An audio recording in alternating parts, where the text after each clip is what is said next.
The kingdom of God is one of the key elements of the teachings of Jesus in the New Testament, drawing on Old Testament teachings. The Christian characterization of the relationship between God and humanity inherently involves the notion of the kingship of God. The Old Testament refers to God, the judge of all, and the notion that all humans will eventually be judged is an essential element of Christian teachings.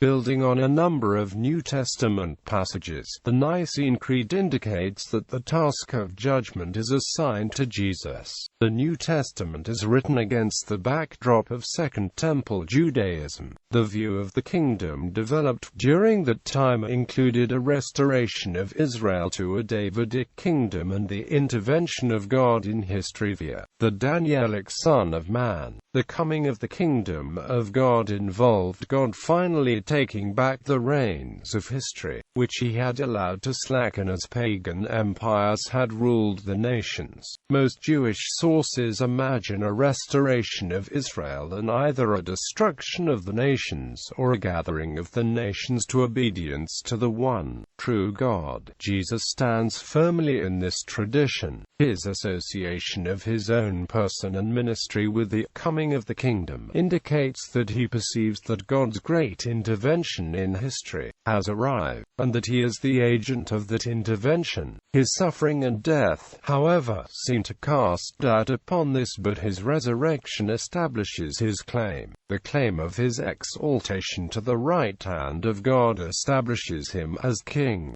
Jesus' predictions of his return make it clear that God's kingdom is not yet fully realized according to inaugurated eschatology, but in the meantime the good news that forgiveness of sins is available through his name is to be proclaimed to the nations. Thus the mission of the church begins, and fills the time between the initial coming of the kingdom and its ultimate consummation with the final judgment. Christian interpretations or usage of the term kingdom of God regularly make use of this historical framework and are often consistent with the Jewish hope of a Messiah. The person and ministry of Jesus Christ, his death and resurrection, his return, and the rise of the church in history. A question characteristic to the central theme of most interpretations is whether the kingdom of God has been instituted because of the appearance of Jesus Christ, or whether it is yet to be instituted, whether this kingdom is present, future, or is omnipresent simultaneously in both the present and future existence.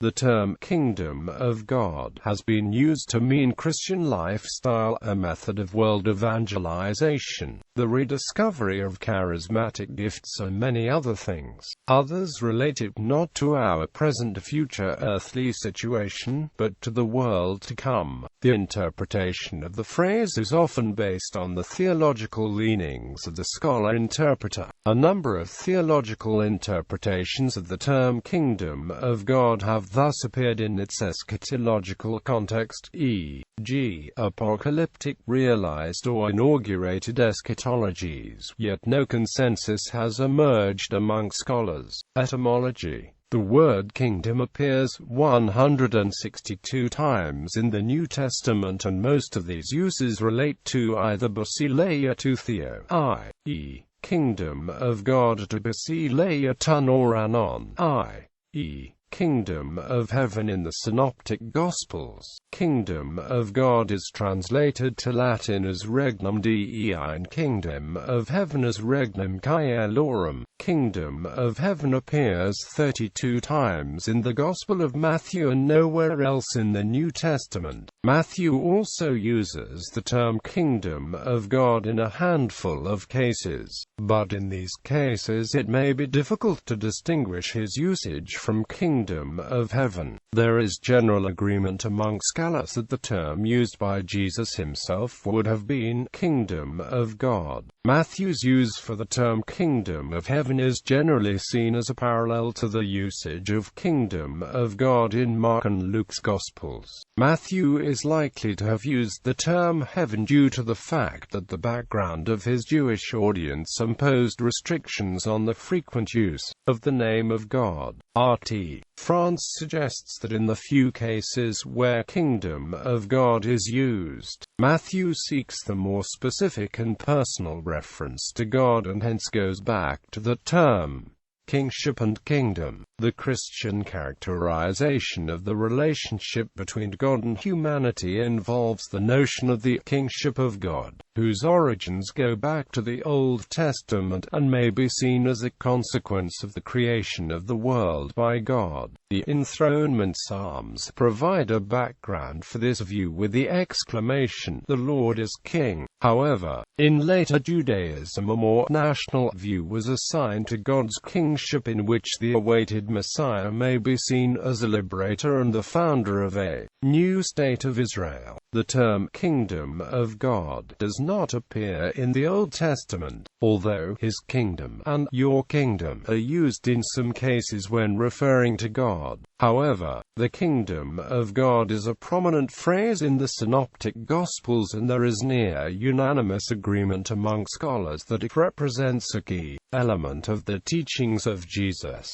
Historically, the Church Fathers presented three separate interpretations of the kingdom of God. The first was that Jesus himself represents the kingdom. The second interpretation is that the kingdom represents the hearts and minds of the faithful captured by the love of God and the pursuit of Christian teachings.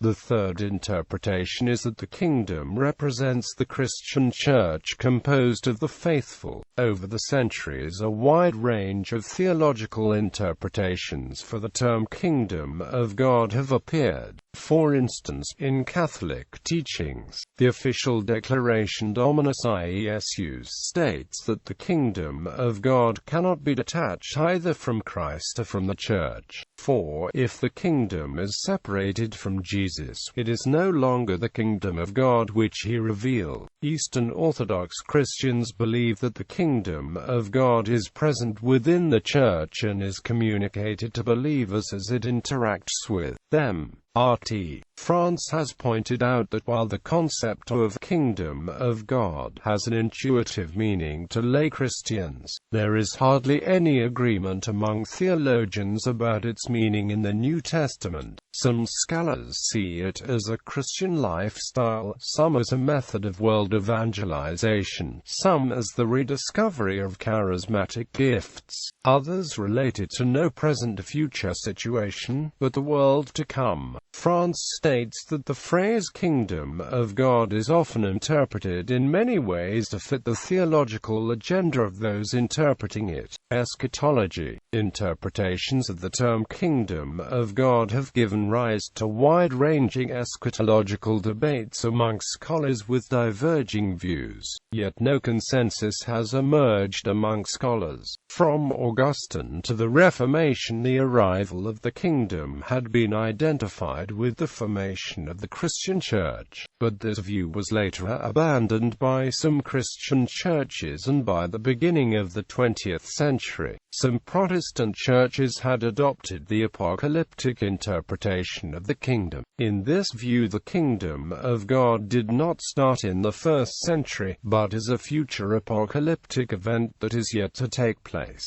By the middle of the 20th century, realized eschatology, which viewed the kingdom as non-apocalyptic but as the manifestation of divine sovereignty over the world, had gathered a scholarly following. In this view, the kingdom is held to be available in the present. The competing approach of inaugurated eschatology was later introduced as the already and not yet interpretation. In this view, the kingdom has already started but awaits full disclosure at a future point. These diverging interpretations have since given rise to a good number of variants, with various scholars proposing new eschatological models that borrow elements from these. Judgment. Hebrews chapter 12 verse 23 refers to God the judge of all, and the notion that all humans will eventually be judged is an essential element of Christian teachings.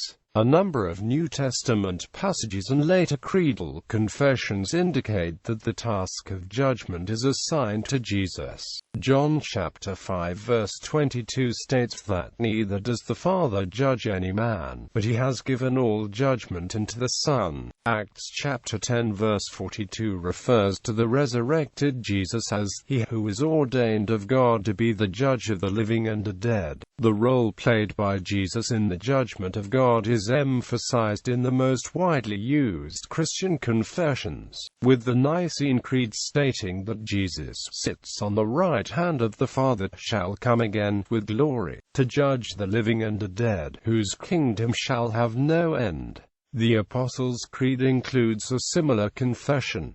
Denominational variations. Given no general agreement on the interpretation of the term Kingdom of God, significant diversity exists in the way Christian denominations interpret it and its associated eschatology. Over the centuries, as emerging Christian denominations introduced new concepts, their teachings and experiments with the linking of personalism with new notions of Christian community often involved new interpretations of the Kingdom of God in various socio-religious settings. Thus, the denominational attempt at incorporating the ideals expressed in the Acts of Apostles regarding the sharing of property within the Christian community came to interact with the social issues of the time to produce various interpretations regarding the establishment of the Kingdom of God on earth. Eschatological perspectives that emphasized the abandonment of the utopian visions of human achievement and the placement of hope in the work of God, whose kingdom were sought, thus resulted in the linking of social and philanthropic issues with the religious interpretations of the Kingdom of God in ways that produced distinct variations among denominations.